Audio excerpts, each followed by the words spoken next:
कभी सोचा है कि आज के जमाने में मतलब भारत में कामयाब होने के लिए क्या कुछ जानना जरूरी है? अच्छा, हाल ही में जो आरआरबी एनटीपीसी का एग्जाम हुआ है ना, वो हमें इस बारे में कुछ बहुत ही दिलचस्प इशारे देता है। तो चलिए इसी सवाल से शुरू करते हैं। आखिर ये एक एग्जाम जो इतना इम्पोर्टेंट है, हमें आज के दौर में कौन सी स्किल्स और नॉलेज की कीमत है, उसके बारे में क्या सिखाता है? तो हम क्या क्या देखने वाले हैं? सबसे पहले अतीत की गूंज, फिर राष्ट्र का खाका, आधुनिक दुनिया की कार्यप्रणाली, और फिर हम करेंगे इस टेस्ट का पूरा विश्लेषण, और अंत में एक बड़ा सवाल। चलिए तो अपने पहले सेक्शन पर चलते हैं, अतीत की गूंज, इतिहास में एक बुनियाद। देखते हैं कि हिस्ट्री की नॉलेज को कैसे टेस्ट किया जाता है, और इसकी शुरुआत हम करेंगे भारत के स्वतंत्रता संग्राम से। देखिए, एग्जाम में सीधे सीधे बड़े आंदोलनों के बारे में पूछा जाता है, जैसे ये सवाल, 1928 के बारडोली सत्याग्रह को किसने लीड किया?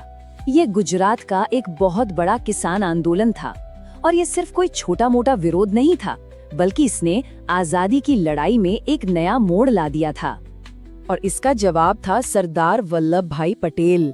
और मजे की बात यह है कि इसी आंदोलन की वजह से जो ब्रिटिश टैक्स बढ़ाने के खिलाफ था, पटेल जी को सरदार की उपाधि मिली। वही पटेल जिन्हें हम भारत का लौह पुरुष भी कहते हैं। मतलब देखिए, एक घटना से एक व्यक्ति, एक जगह और एक उपाधि सब कैसे जुड़ जाते हैं। बात सिर्फ आजादी की लड़ाई तक ही सीमित नहीं है, सवाल दिल्ली सल्तनत के दौर से भी आए, जैसे तुर्कान चहलगानी या चालीसा दल क्या था? ये दरअसल सुल्तान इल्तुतमिश के 40 तुर्की गुलाम अमीरों की एक बहुत पावरफुल काउंसिल थी। और ये सिर्फ एक काउंसिल नहीं थी, बल्कि उस जमाने की पूरी सियासत को यही कंट्रोल करती थी।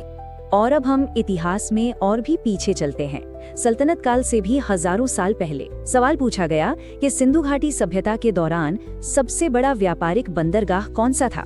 जवाब है लोथल, जो आज के गुजरात में है।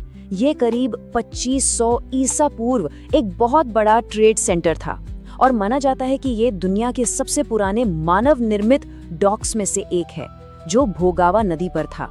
तो यहाँ जरूरी सिर्फ नाम रटना नहीं है, बल्कि ये समझना है कि प्राचीन समुद्री व्यापार के लिए ये जगह कितनी अहम थी। तो इतिहास से निकलकर अब आते हैं हमारे देश के कानूनी और प्रशासनिक ढांचे पर। मतलब बात करते हैं भारत के संविधान की। संविधान से जुड़ा एक अहम सवाल था 86वें संशोधन के बारे में।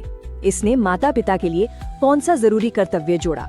ये सिर्फ एक कानूनी बदलाव नहीं था, इसने हमारे देश के लाखों बच्चों का भविष्य बदल दिया। इसी संशोधन ने 11वां मौलिक कर्तव्य जोड़ा। इसमें कहा गया कि 6 से 14 साल के बच्चों को शिक्षा के मौके देना माता पिता की जिम्मेदारी है।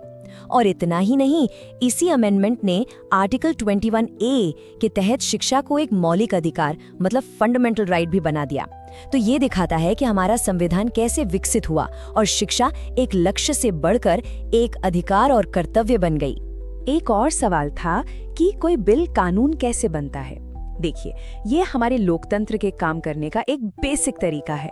पहले बिल लोकसभा में पास होता है, फिर राज्यसभा में, और जब दोनों सदनों से पास हो जाता है तो आखिर में राष्ट्रपति के दस्तखत के बाद वो एक एक्ट यानी कानून बन जाता है। चलिए अब शासन और संविधान से आगे बढ़ते हैं और उन चीजों को देखते हैं जो आज की दुनिया को चला रही हैं, यानी कि साइंस, टेक्नोलॉजी और इकोनॉमी। कंप्यूटर से जुड़ा एक सवाल था इसकी पीढ़ियों के बारे में। देखिए, पहली पीढ़ी में वैक्यूम ट्यूब थे, दूसरी में ट्रांजिस्टर आए, तीसरे में इंटीग्रेटेड सर्किट, और सवाल था चौथी पीढ़ी के बारे में, जिसका जवाब है माइक्रो प्रोसेसर। और अब हम 5वीं पीढ़ी की ओर बढ़ रहे हैं, जिसमें AI और ULSI जैसी टेक्नोलॉजी है। ये जानना जरूरी है कि हम आज के स्मार्टफोन्स तक कैसे पहुंचे। अब जरा इन दो सवालों को देखिए।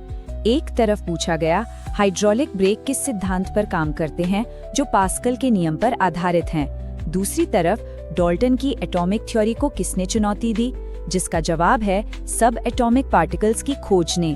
तो मतलब एक तरफ रोजमर्रा की फिजिक्स, दूसरी तरफ केमिस्ट्री का इतिहास। नॉलेज काफी वाइड होनी चाहिए। अब एक ज्योग्राफी का सवाल जिसने शायद कई लोगों को चौंका दिया होगा। सवाल था कि चीन के मुकाबले किस देश की सीमा भारत के साथ ज्यादा लंबी है।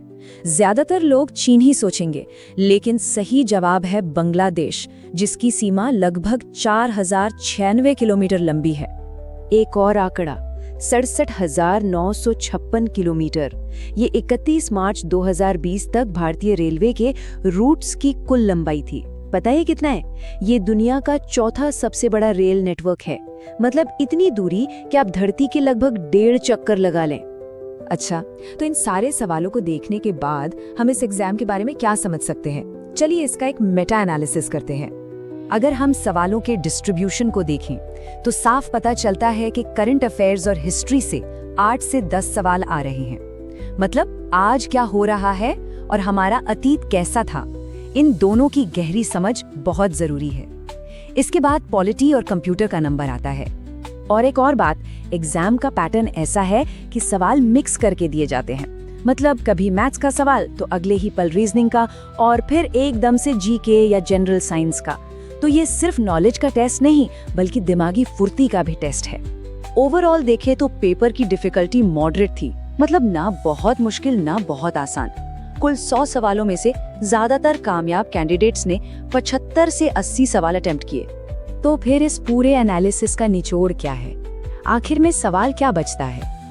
बात सीधी सी है, इस एग्जाम के लिए बहुत बड़ा और आपस में जुड़ा हुआ नॉलेज बेस चाहिए।